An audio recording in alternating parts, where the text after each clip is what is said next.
everyone, it's Laura and Venus from CMS-Connected coming to you from the very beautiful Delta Ocean Point Resort in Victoria, British Columbia.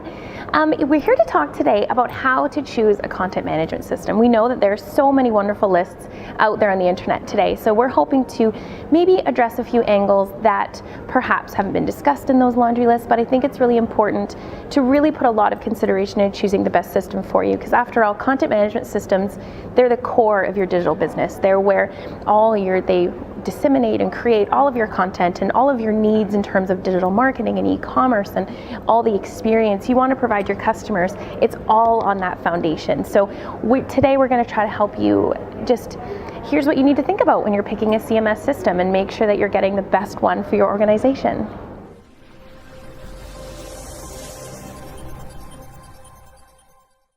Now, when someone starts the process of choosing a content management system, they really should start with their business objectives, sort of beginning with business objectives in a way.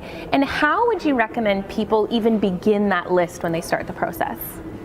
Well, there are so many things to do, but you should start off not to waste your time by watching, tons of demos without even knowing what you are looking for. Yeah. You have to document what is the thing that you are expecting from a CMS in the first place. And it's very common sense, right? It's not a groundbreaking idea. But what happens with this process is quite interesting, because there's this tendency is asking each stakeholder to make a list of requirements and features they're expecting from a CMS. It sounds like it's very productive and also inclusive. It is not actually, it's not entirely this. Yeah. Because what happens is organizations, they get paralyzed in this step. What I mean by getting paralyzed is getting frustrated by not making any progress, but at the same time you don't feel confident with what you have to move forward. Yeah. So how you can get around with this? What's the holdup, first of all? The holdup is when you're asking requirements from different departments, which is a good thing to do. But what happens, there's always conflict features, or there's always conflict requirements between cross functionalities. So to get around with that, you need to ask them, document their workflow instead of naming features. Yeah. So when they document their workflow, you will see the big picture. And in the big picture, if there's a conflict or any potential conflict that might happen down the road, you can definitely detect it. And then you can work around that, or you can be at least aware of this is what's going to happen, and you need to choose a CMS that can tackle this issue. Venus, I'm actually really glad that you brought up stakeholders in the last segment, because it is such an important consideration. But when we say the word stakeholders, how would you even really define that? That's a great question, because I would like to categorize them by their roles and responsibilities within the organization instead of naming, the common departments: sales, marketing, IT. With that logic in mind, probably you will end up having content publishers, content consumers, administrators, and developers. And they all have different skill sets, and they're all very important, because they are the ones who are living in the system day in and day out. So it's really important to understand their needs and skill sets at the same time. When we talk about the communication process, I just think when you think about different teams or different people, some may just be inherently more vocal about their needs than others. Do you think that you should talk to stakeholders collectively as a whole, or do you think that you should talk to each sort of team individually? Well, I would say a little bit of both. You can think of this like there are two phases. The first phase, maybe ask them about the workflow, their current workflow, and where they want to get. And then put them all together as a project manager or IT manager, whoever is taking on this project. Put them all together and see the big picture, and then invite them into the conversation and try to, iron out all like the conflicts, all like the wrinkles between those cross-functional departments. Yeah. And then when you also think about the functionalities and the people within the organization, it's really an important consideration to think about the digital appetite of each team. How much work can they do development-wise, or how much work, is your marketing team a little bit more of a technology team as well? And so in choosing a content management system, it's important to look at and perhaps even speak to people that use it. How much work can be done internally? Is your team equipped with that knowledge to do it internally? And that said, if you can't, can you afford to have someone else come in and work on it for you? What's the best option in terms of how it functions within your organization? Definitely, because there are so many different types of CMS right now.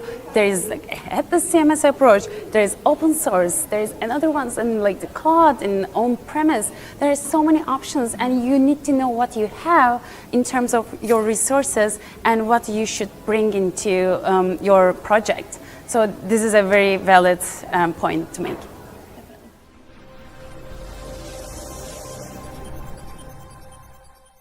In terms of bringing up all the different kinds of content management systems, when you think about open source or headless or on-premise, it brings to how do you narrow down your list? What do you do when you have this huge list of all these content management systems you want? Well, you definitely have to. You can't get 10, you have to get 1, maybe 2. But how do you narrow it down? And I think a really important place to start is with budgeting. You can have all these systems with all these bells and whistles that are fantastic, but is it available to your business in terms of your budgetary concerns? And so that's a really good way to whittle it down. But even within the budget conversation, it's important to think about, you have that upfront sticker price. You have to understand the implementation costs as well, and also maintenance. It's not a one price, you get this for the next 5 years and it's all good. Everything has upgrades, everything has maintenance, and that's a really important thing to consider when you're thinking about your budget. And one of the best pieces of advice I've heard on that topic was for businesses to develop a maintenance savings account. So every month they're putting a little bit of money away for when they need to upgrade or maintain their system, and that makes it so much less shocking when you get to those upgrades. But I think even in that, when you break out the pricing like that, some people think that it's a bad thing because you won't be able to afford the one that you love, but I actually think, maybe I'm just too much of an optimist, I think that when you really look at the cost of a system and break it out in ways that your business can digest it well, budget-wise, you can perhaps get a system you thought you couldn't get before. So I think that that's the best first stage when you're thinking about narrowing your list down, but I'm interested to hear what you think is also important. Well, I really like that advice about the saving account, because it is not a set it and forget it process. So it's ongoing, right? Another thing actually you can use as a filter is your digital infrastructure. Yeah. Because there are so many options, as you said, out there, and not all of them can support your digital infrastructures. And there are chances, so far you might have made some significant investments in a certain type of digital infrastructure, and you can definitely you can rule out platforms that cannot support your existing digital infrastructure. Yeah. So this is one point, and this is one factor that you can use as a filter. And there's another point which is often overlooked. It is geographical scope. Yeah. So what happens, unfortunately, in WCM industry, still we have this problem with the geographical coverage. So there are some vendors, there are some platforms, they have a great customer value, but unfortunately they might have a limited geographical scope. So if it is the case, there's no point of sticking with them. Yeah. Because at some point you will need enough support to get your CMS up and running. So it's already a very complicated project, and when you have time difference, when you have language differences, and those kind of issues are added, it gets even more complicated, and probably you don't need to make it more muddy, more complicated than it is. Yeah.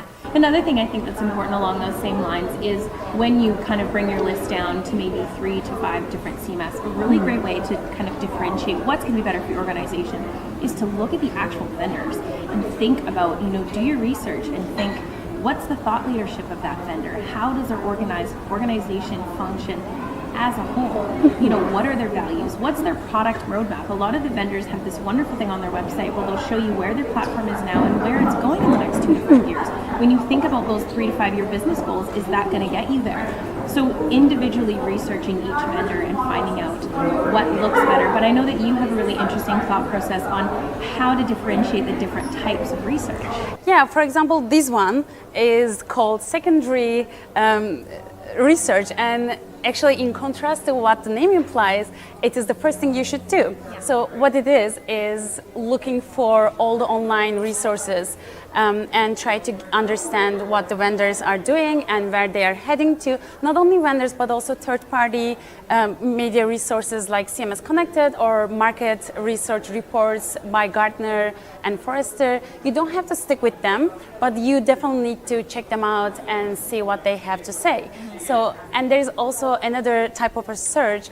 It is called primary research, which is maybe like going and asking around to your peers. You don't have to be in the same country with them because now we have social media, we have all the technology available. Yeah. So there are like LinkedIn groups, there are Facebook groups that you can leverage. And if you don't want to share your ideas, if you don't want to discuss your business objectives publicly, you can always message them. You can always, we used to call people, so you can try that out. Yeah. It is working still. Yeah. You can understand what they have gone through and what are the things didn't work out for them, or what was the factor set them up for either success or failure. Yeah. You don't have to reinvent the wheel when the solution is already out there, but you have to be careful about that, because when you're choosing your peers, you have to understand what they are doing and you need to decide on if it is really relevant to your business. Yeah. So don't go with just big name, like big brands, to understand what they're doing. That might not be the case for you. Yeah, fantastic.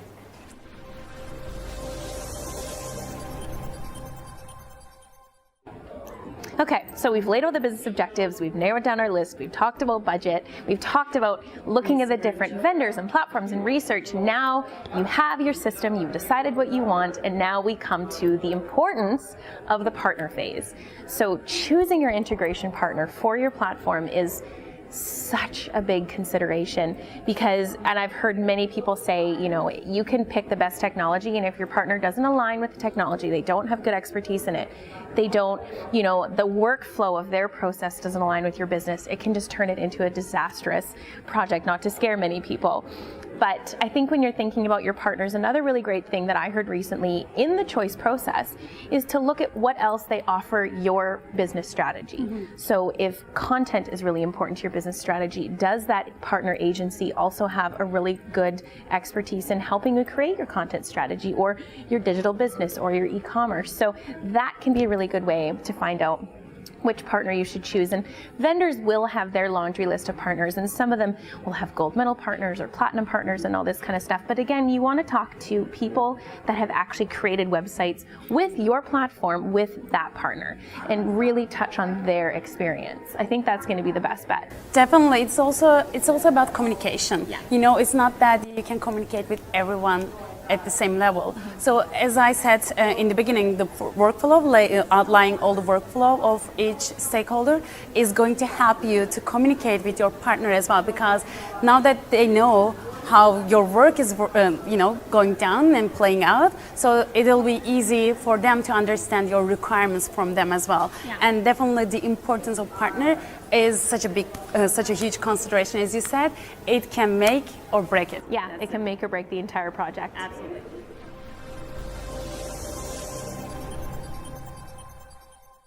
Okay, I think we basically covered all the topics, but I'm wondering if you have any other closing thoughts on what we've been discussing. Well, we have talked about so many different steps, and I know it sounds overwhelming. It sounds like you have to put in a great deal of work. Well, that's the fact. Yeah. And the reason for that, there is no switch over button that you can just flick when things are, going down the hill and falling apart. And when that happens, actually, it's really hard to shifting away from those platforms, especially if you have made specific investments and into customizing them, because you will have to do it. Everybody has different ideas, everybody has different needs and business objectives. So at some point when you're implementing your CMS, you will come to the point that you have to customize it, and it is another investment that you are going to make. So as I said, when you realize, oh, it's not working out anymore, then you will try to shift away from those platforms. Well, it is going to be another huge project to make it happen. So, avoiding all those trouble, you have to do your research, and you have to make your decision wisely, and maybe follow up our steps that we have been talking about. Yeah, definitely. It is a really big process, and it can be quite an undertaking, but we hope we've clarified some of those points here for you today. If we didn't and you have any more questions at all about how best to choose a CMS, please reach out to us. Feel free to message us on our LinkedIn profile, or even comment on some of the articles on our site. We're happy to give you a little bit more specific answers to questions that you may have. Again, this is Laura and Venus from CMS-Connected, shooting from the beautiful Delta Ocean Point Resort in Victoria, British Columbia. I hope you all have a wonderful day. Yes.